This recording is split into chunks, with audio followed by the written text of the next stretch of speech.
പ്രവേശനം ലക്ഷ്യമിട്ട് പാർട്ടിയെ ശക്തിപ്പെടുത്താൻ PV അൻവറിന്റെ നിർണായക നീക്കം. അൻവറും കോൺഗ്രസും തമ്മിൽ ധാരണയിലെത്തിയെന്നും സൂചനയുണ്ട്.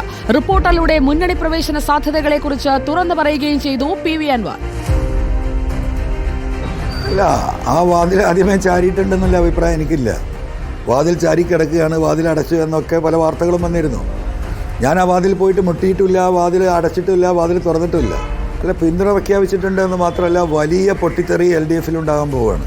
അല്ലെങ്കിൽ സ്വാഭാവികമായിട്ടും ഒരു മൂന്നാം ചേരി LDF-ൽ നിന്ന് അടർന്ന് ഇവിടെ ഉണ്ടാകാൻ പോവുകയാണ്. ആ മൂന്നാം ചേരി UDF-ൻ്റെ ഭാഗമാകാൻ തന്നെയാണ് അവർ ഉദ്ദേശിക്കുന്നത്. ആ രീതിയിലുള്ള ചർച്ച വളരെ സീരിയസ് ആയിട്ട് ഇവിടെ ഡെവലപ്പ് ചെയ്യുന്നുണ്ട്. തീർച്ചയായിട്ടും അങ്ങനെ വേണമെങ്കിൽ നമുക്കതിനെ കാണാം. ഈ സംഭവ വികാസങ്ങൾക്ക് ശേഷം നമ്മൾ ഏറ്റെടുക്കുന്ന ഈ വിഷയവുമായി ബന്ധപ്പെട്ട് പൊതുവായിട്ട് നമ്മൾ നടത്തിയ ചർച്ചയിൽ പലർക്കും ഈ ജാഥയിൽ വന്ന് മുന്നിൽ നിന്ന് നയിക്കണമെന്ന് ആഗ്രഹമുണ്ട്. അതേസമയം അൻവറിന്റേത് സ്വന്തം പരിപാടിയെന്നും DCC പ്രസിഡന്റുമാർ പങ്കെടുക്കില്ലെന്നും K സുധാകരൻ പ്രതികരിച്ചു. യാത്രയിൽ പങ്കെടുക്കുന്നതിൽ തീരുമാനമെടുക്കേണ്ടത് UDF നേതൃത്വമെന്ന് PK കുഞ്ഞാലിക്കുട്ടിയും പ്രതികരിച്ചു.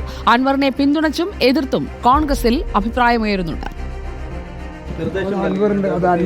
അൻവറിന്റെ സ്വന്തം പരിപാടിയാണ്. ഞങ്ങൾക്ക് അതിൽ ആർക്കും ഒരു ബന്ധവുമില്ല.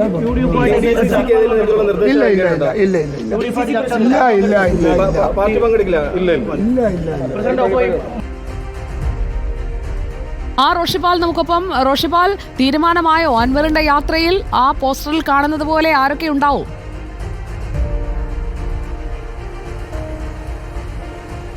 സുജയ, അൻവറിന്റെ ജനകീയ യാത്രയിൽ നിന്നും വിട്ടുനിൽക്കാനുള്ള നിർദ്ദേശം കോൺഗ്രസ് നേതൃത്വം അവസാനവട്ടം നൽകുകയായിരുന്നു. നേരത്തെ അൻവറിന്റെ യാത്രയിൽ പങ്കെടുക്കാനുള്ള തീരുമാനമായിരുന്നു കോൺഗ്രസ് നേതാക്കൾക്ക്. പക്ഷേ അത് വലിയ ചർച്ചകൾക്ക് വഴിയൊരുക്കിയതോടെയാണ് നേതാക്കൾ പിന്മാറിയതെന്ന് മനസ്സിലാക്കുന്നു. പ്രത്യേകിച്ച് പ്രതിപക്ഷ നേതാവ് VD സതീശനടക്കം ഇക്കാര്യത്തിൽ എതിർപ്പ് അറിയിച്ചു എന്നാണ് അറിയുന്നത്. നേരത്തെ തന്നെ UDF-ലേക്ക് PV അൻവർ പ്രവേശിക്കുന്നതുമായി ബന്ധപ്പെട്ട വ്യത്യസ്ത അഭിപ്രായം കോൺഗ്രസിനകത്തുണ്ട്. പ്രത്യേകിച്ച് പ്രതിപക്ഷ നേതാവ് അടക്കം ഈ അൻവറിനെ ഇപ്പോൾ UDF-ൽ സ്വീകരിക്കേണ്ടതില്ല എന്ന അഭിപ്രായമാണ്. നേരെ മറിച്ച് KPCC അധ്യക്ഷൻ K സുധാകരനും മുൻ പ്രതിപക്ഷ നേതാവ് രമേശ് ചെന്നിത്തല, K മുരളീധരൻ ഉൾപ്പെടെയുള്ളവർ അൻവറിനെ ഉപയോഗിക്കണം, ഇടതുപക്ഷത്തിനെതിരെയുള്ള ആയുധമായി, പ്രത്യേകിച്ച് പിണറായി വിജയനെതിരെ ആഞ്ഞടിക്കാനുള്ള ഒരു ആയുധമായി അൻവറിനെ ഉപയോഗിക്കാൻ കഴിയും. അടുത്ത തദ്ദേശ തെരഞ്ഞെടുപ്പിലും നിയമസഭാ തെരഞ്ഞെടുപ്പിലും അൻവറിനെ ഒപ്പം കൂട്ടിയാൽ അത് നേട്ടമാകുമെന്ന വിലയിരുത്തലും അഭിപ്രായവും ഒരു വിഭാഗം നേതാക്കൾക്കുണ്ട്. ഈ കാര്യത്തിൽ ഒരു അഭിപ്രായ ഭിന്നത നിലനിൽക്കുന്ന ഒരു പശ്ചാത്തലത്തിൽ കൂടിയാണ് അവസാന നിമിഷം കോൺഗ്രസിന്റെ നേതാക്കൾ ഈ പരിപാടിയിൽ നിന്നും വിട്ടുനിൽക്കുന്നത് എന്നാണ് അറിയാൻ കഴിയുന്നത്. ഒടുവിൽ UDF പ്രവേശനം അൻവർ ഉറപ്പിക്കുകയാണ്. പക്ഷേ ഈ ജാഥയിൽ ആരൊക്കെ പങ്കെടുക്കും എന്നുള്ളതും കൂടി അറിയേണ്ടിയിരിക്കുന്നു. എന്തായാലും അൻവറിന്റെ നീക്കങ്ങൾക്കായി നമുക്ക് കാത്തിരിക്കാം. ഇപ്പോൾ